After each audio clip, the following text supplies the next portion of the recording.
Police have finally charged a man in connection to the murder of Tupac Shakur in 1996. I think he was only 25 years old, and what he was able to achieve in that time, none of us can compare. It felt like there was a cover-up and that we would never find out the truth because so many people were involved in this. They blame... The tea that just spilled in the courtroom was scalding. You won't believe this.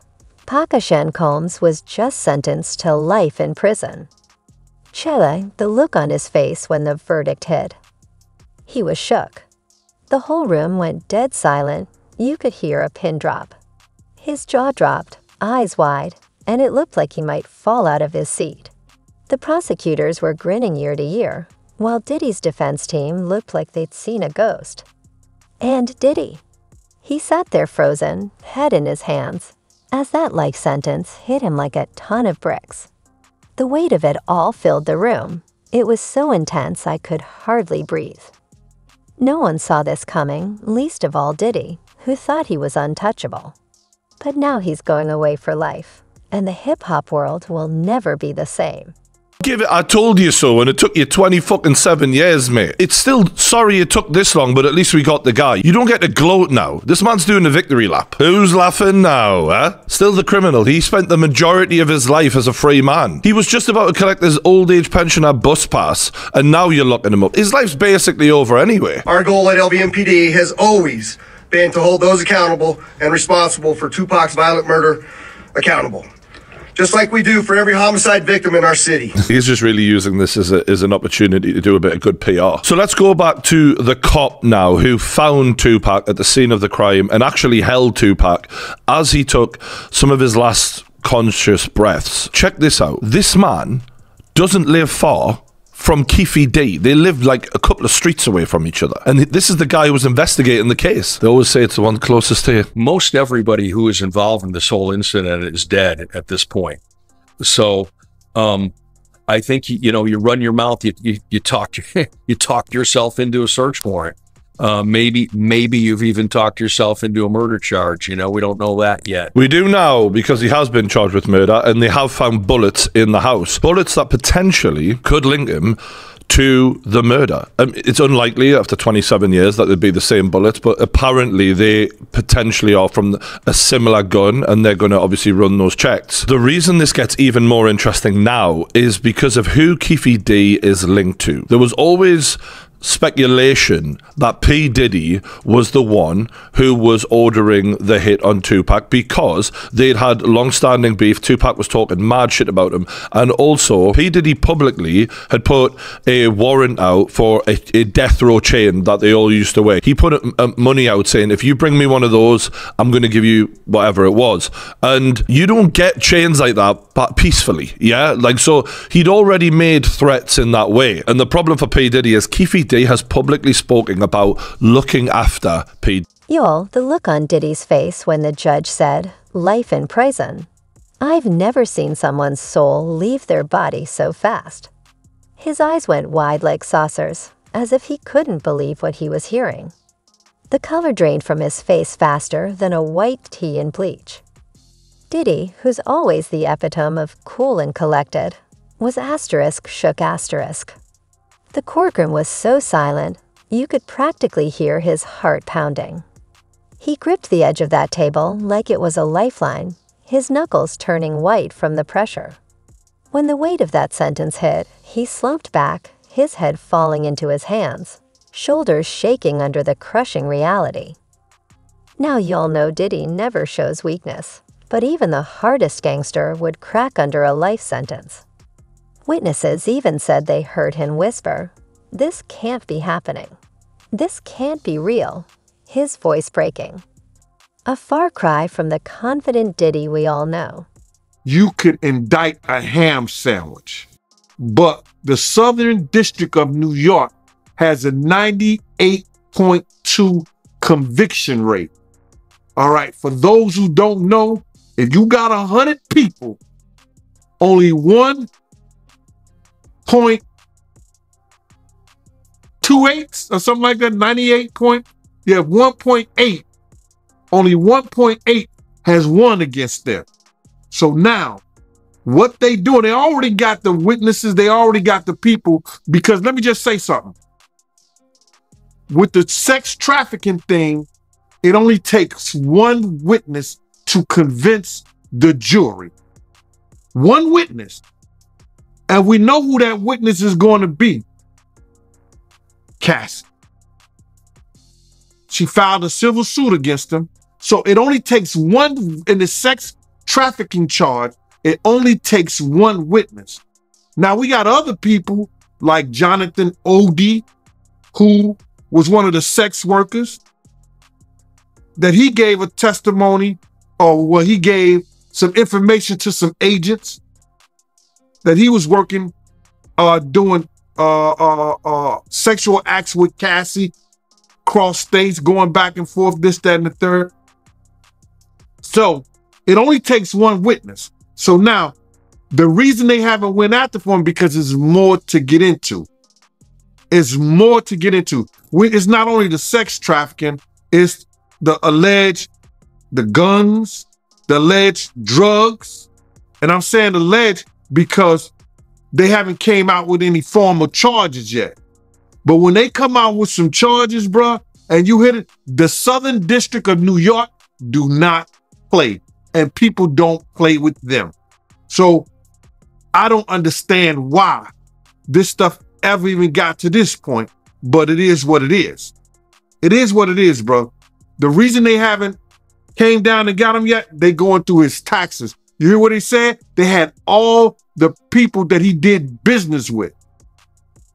That they're going to go through everything that he did with a fine-tooth comb. And when they set that and they get what they call discovery to his lawyers, he either say, I'm going to take the time, because if he go to court with it, 9 times out of 10, he going to spend the rest of his life behind bars. So the reason they haven't did it at this point, it's a lot of paperwork, bro. They got a lot of people working different angles. They got the drug angle. They got the tax angle. They got the, what else? They say the drugs, the tax, and then they got the guns that were found. They got to do a trace on the guns that they were found in the house. And then if you got 250 cameras, there's a lot of footage that them agents got to go through. So they got a lot of work to do, bro. They got a lot of work. What they took, how many years to indict Keefe D? They took a lot of years to indict Keefe D. And now he's sitting in jail. So they got a lot of work to do, bro. And it ain't gonna happen overnight. So I would think that probably in the next two months or so, you might be looking at something, bro. As the guards moved in, Diddy glanced up, his eyes glistening with unshed tears. He scanned the room, maybe hoping for a familiar face, but all he got were stunned expressions and pity. In that moment, the weight of his fate truly sank in. The man who once had the world in his hands now faced a lifetime behind bars. As they led him away, head hung low, his usual swagger gone, Diddy looked utterly defeated, a shadow of his former self. None of us thought we'd see this day. But you know Diddy won't go down without a fight. His legal team is likely already planning an appeal. Now the real question is, what's next? Can Diddy bounce back, or is his empire about to fall? And you said that Diddy, he got over 250 cameras? He had over 200, they found over 250 cameras in his house, man. Damn. Allegedly. That's what they were saying. So you do believe that Diddy is going to prison? Oh, he going to jail, bro. And I don't wish jail on nobody, on the for real. I don't wish jail on nobody. You understand? But they already got their star witness. And you only, for one charge for the sex trafficking, you only need one witness. One witness. That's crazy. I don't believe R. Kelly. You see what they did to R. Kelly? He went to jail for sex trafficking. He was dating those girls. Those girls was living at his house. Those girls was going back and forth with him willfully. How the hell did he get sex trafficking? And Diddy don't. Based on Cassie paperwork. Do you think Diddy would chase some people down with him if he get arrested? Oh, my man. Come on. His daddy was a rat. Hold on, let me just, I know this ain't got nothing to do with, but I'm going to tell his story. It was this gangster, right? He said, when you go there, kill a father and kill his son. And the guy said, his son is only a baby, 4 years old. He said, his father was a rat and he gonna grow up to be a rat too. It ain't no way that he gonna go down, you understand, and not take nobody with him.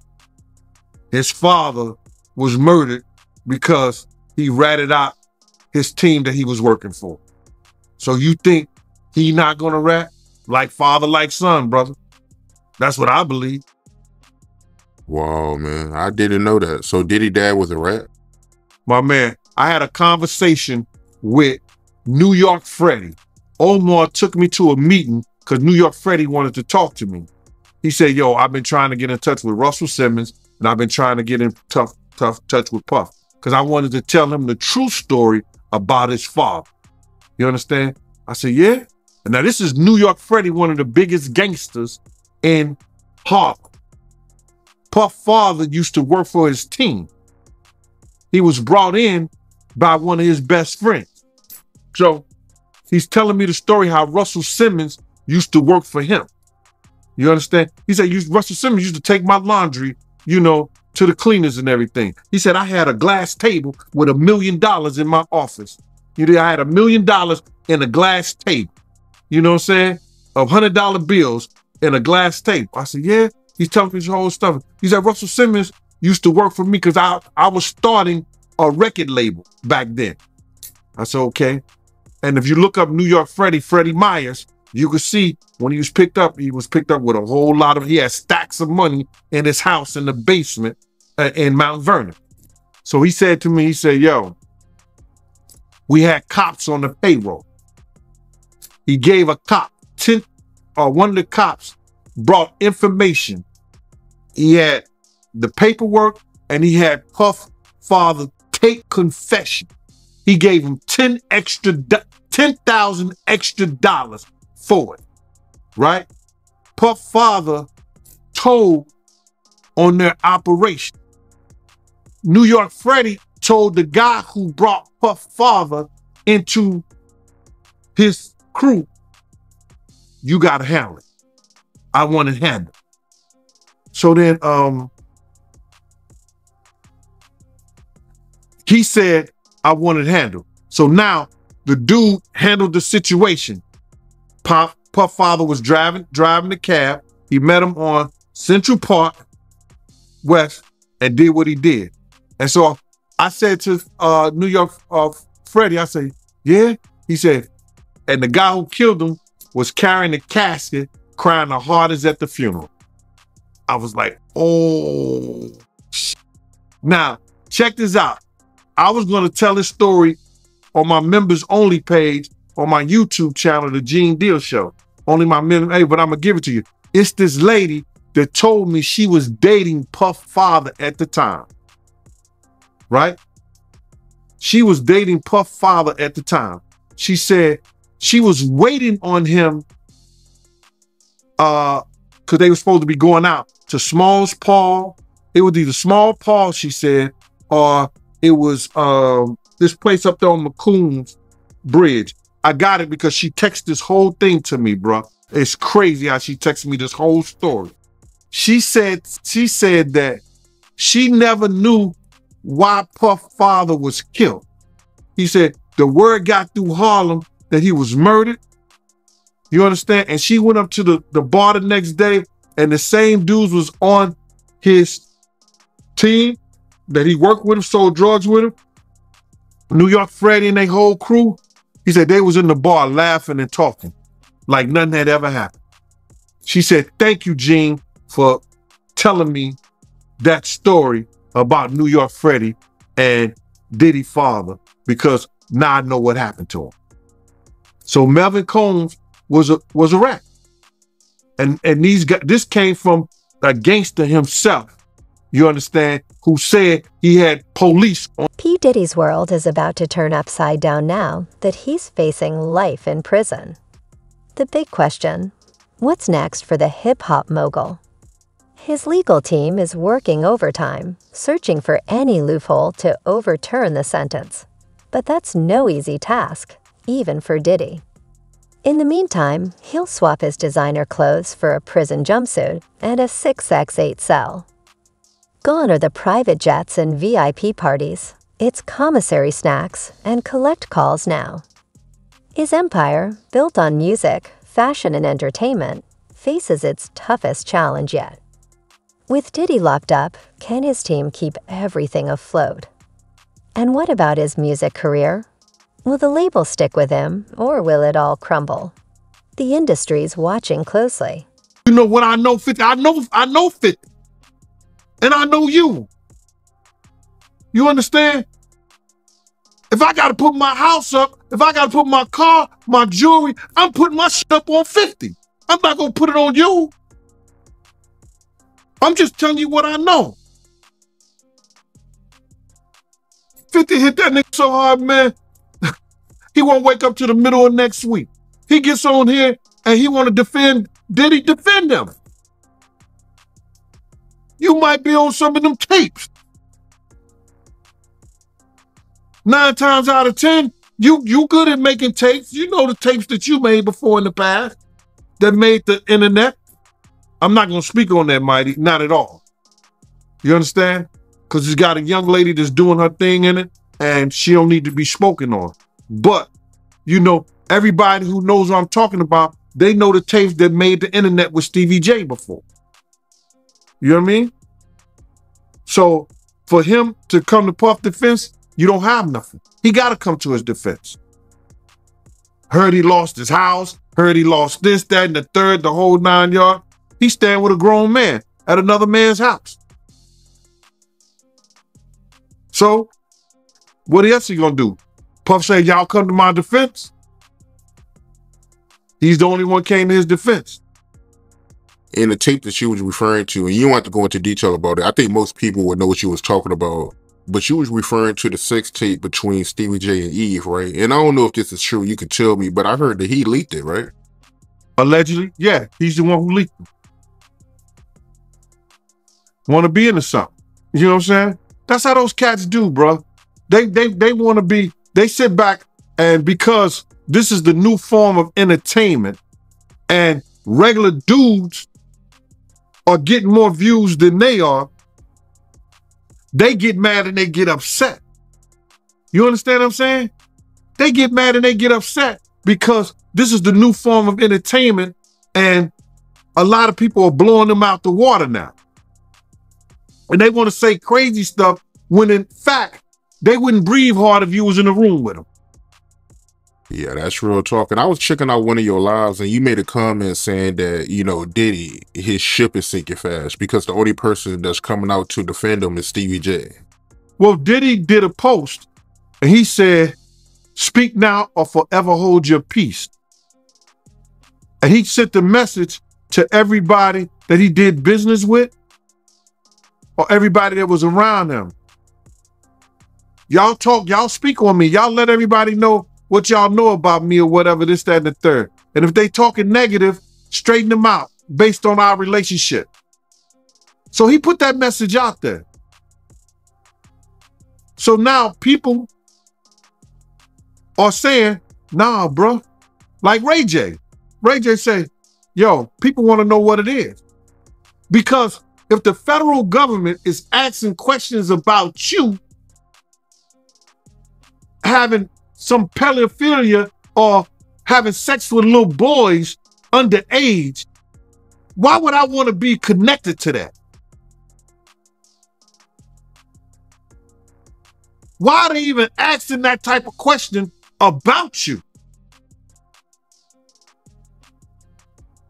So now he's telling people, yo, speak on me, speak on me. No, people are like, no, we don't even know what the charge is. We don't know what they got on you. So the safe thing for me to do is to stay away from you until we know.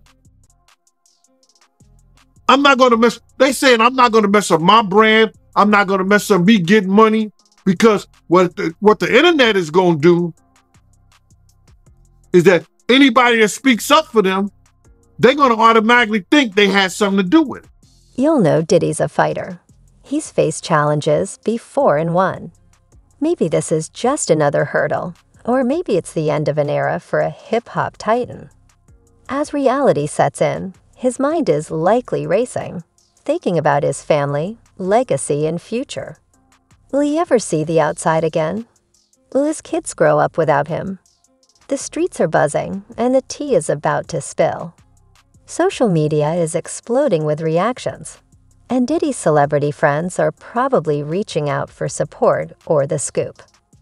Meanwhile, the paparazzi are outside, waiting for any juicy detail. Oh my God. Benjamin Braffman, he left. Either it's because his client didn't take his information, because I don't see how they even let this get to court with Cassie. You understand? She only wanted $10 million. You knew what she was putting into that lawsuit. And then you tried to, one day after she filed it, pay her off and stop it. He didn't take his Benjamin Braffman legal advice. And he saw that, yo, this shit is about to be a forest. I ain't gonna be a part of this, and I'm gonna leave. Because nobody's talking about his legal team, you understand, about what they did or didn't do. But right now, he had 18 companies, all of them parted away from him. The IRS is looking at him. The federal government is looking at him. Now they trying to go into court and say because his company wasn't existed at that time of some of the alleged rapes, that what we're going to do is we want them to take the companies out of the lawsuit. But check this out, bro. Do you ever think of this? Why did Diddy put everything in his mom and his son's name? Did he know that he was doing some things behind the scene? Or did he know that some things was going on in his life that may bring it to this point where people be trying to sue him? But everything is in Justin's name and everything is his mama's name? Did he know that? Because when you're a grown man, you want to own some things. You know what I'm saying? You want to own some things. You want to have companies in your name, companies in this, that, and the third. But he put it in his mom and his son's name? And his daughters now? I don't know, bro. How you feel about the comments that Suge made about Diddy? He made a comment saying that, it's nothing to cheer about seeing what, Diddy is going through right now. It's a bad day for hip hop. Well, I think Suge was being admirable to, and he didn't say Puff was an enemy or anything like that, but I think he was being admirable because he knows Puff is a father, Puff is a businessman, and Puff is a black man. I think he was very admirable, and he was being somewhat forgiving. But like I told you, I heard Puff say, I don't give a F if Pac gotta die. I don't give a F if Big gotta die. And Suge Knight can go to jail. And I said this before. That could have been some self-fulfilling prophecy he had. I don't know. Or it could have been something that he heard from the handlers or the people above him. I don't know. But I do know it came out of his mouth. You understand what I'm saying? I do know it came out of my mouth. And for Suge to be that admirable, you know, and speak kind of him, he's more forgiving than I could ever be. That forgiveness is, you go to your God, you go to Jesus for that. You understand? And I'm not saying Puff put him in jail or had anything to do with him going to jail or anything like that. But the atmosphere that both of them created at that time may have caused both of their demise today. So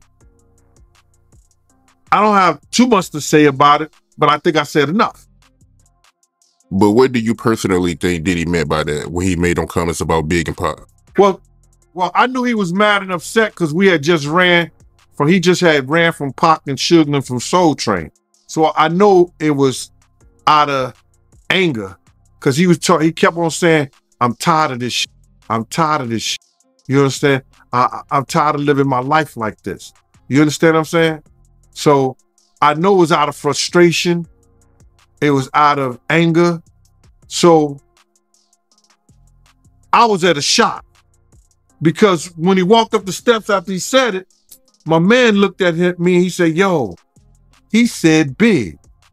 He didn't say nothing about Pac. He didn't say nothing about Suge. He said, yo, that nigga said big. And I was like, right, he did say big. Girl, the tea is asterisk piping hot asterisk, and the streets are buzzing over Diddy's life sentence. It's like the world stopped for a minute when the news dropped. Social media is blowing up faster than fireworks on the 4th of July. Everyone and their mama has something to say. Twitter's lit with hashtags like #FreeDiddy and #DiddyStrong. Fans are standing by their hero, posting throwback pics, and quoting his iconic lyrics, saying, "Ain't no way Diddy's going out like this," and "The king will rise again." But the haters, oh, they're celebrating, saying karma caught up to him, and money can't buy everything. Memes are flying around faster than a toupee in a hurricane. It's a straight-up savage fest. Let me just say this to you. It's not one victim in the complaint. And I've been on Art of Dialogue. I got over 10 interviews on Art of Dialogue probably. I probably got over 10 interviews with you, Mike. More than that, actually. All right. But it's not one individual that ever came and said, this guy I seen on YouTube was the one who held the door. This guy I seen on YouTube is the one who helped Puff do anything. Like Suge Knight said, and thank you for that, Suge. Suge Knight said, this was not the Puffy we know back then. All this came when he started moving out to California, when he moved out to California and started dealing with certain people, getting record deals, 10 million here. Yo, he got a record deal for $10 million and flopped and came back and got another record deal and then turned in an album for $10 million and it flopped. Why? Why? That's the nature of what he was doing because he was willing to go through those doors that people like Christopher Williams wasn't going through. Everybody heard the stories. Everybody just ain't willing to talk about it. And if it ain't, that's their choice. But for these people who sit up there and run their mouth and talk about what I should do or I should go to jail, they just making that stuff up for content because they don't have no stories. They didn't live the life I didn't live. They wasn't there. They wasn't around. People didn't come to them and ask them to do certain things. You understand what I'm saying? So they mad. They upset that the Art of Dialogue didn't make Fox. The Art of Dialogue didn't make TMZ. The Art of Dialogue didn't make what was that? What was that other news program? Nightline. All these different things. They upset. No, get your content up. So it don't matter. I'm good. Name where name when I ever said I saw him do something. I told you I went to the hospital. Yeah, I see Kim faces bruised. You understand? She in the hospital with her man. He about to, he bleeding, profusely. Profusely. He bleeding crazy from his wrist with a t-shirt wrapped around it because she took a corkscrew and said, yo, you hit me again. I wasn't there. I was told to go to the hospital to bodyguard him. You understand what I'm saying? I told people when him and Kim was in the room, he doing that play fight and shit like that, and she come out, I'm like, yo, you all right? She said, I'm good. And she'll stay out there, out the room for a little while, then she'll go back in. But I'm never going to see him or nobody else. I ain't never been that type of dude. You're not going to abuse no kids around me. You're not going to abuse no women around me. And that's point blank. So they can say what they want to say, bro. You know what it is? It gives them content to talk about, to make up shit. Well, if this happened, if that happened. If ands, and buts with candies and nuts, Christmas will be every day. But it's not, brother. You know what I mean? Yeah, that's real talk. Great response, too, by the way.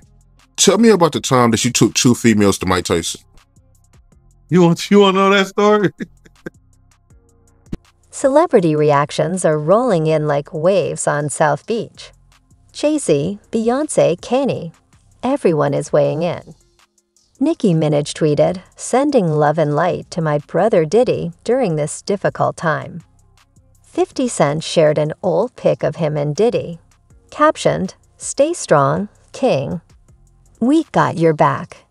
Even Oprah chimed in, saying, "My heart goes out to Scene and his family."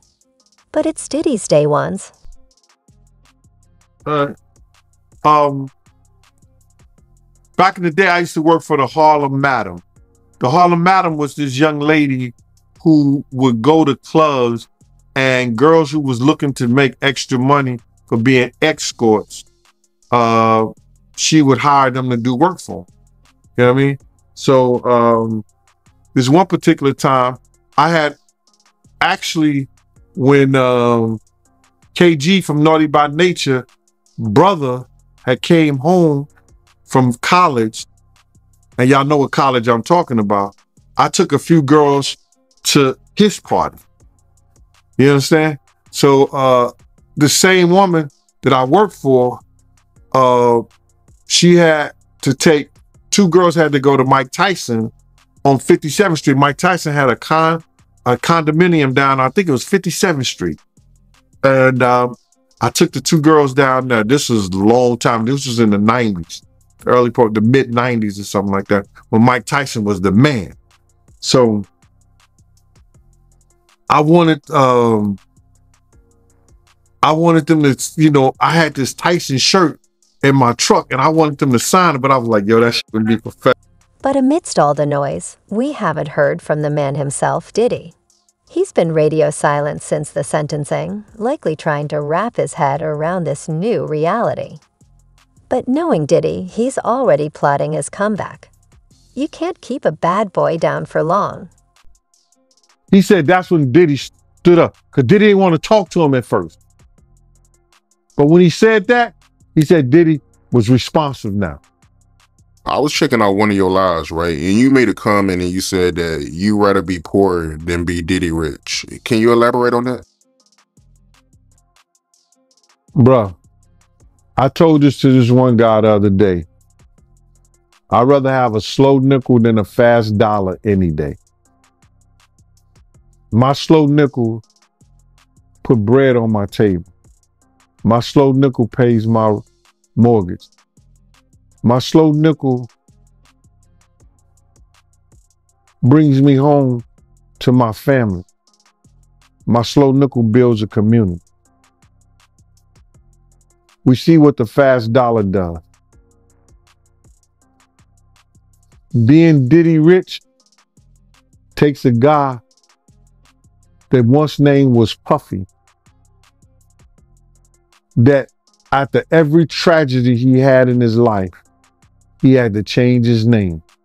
Puffy, Puff Daddy, Diddy, Brother Love, Love.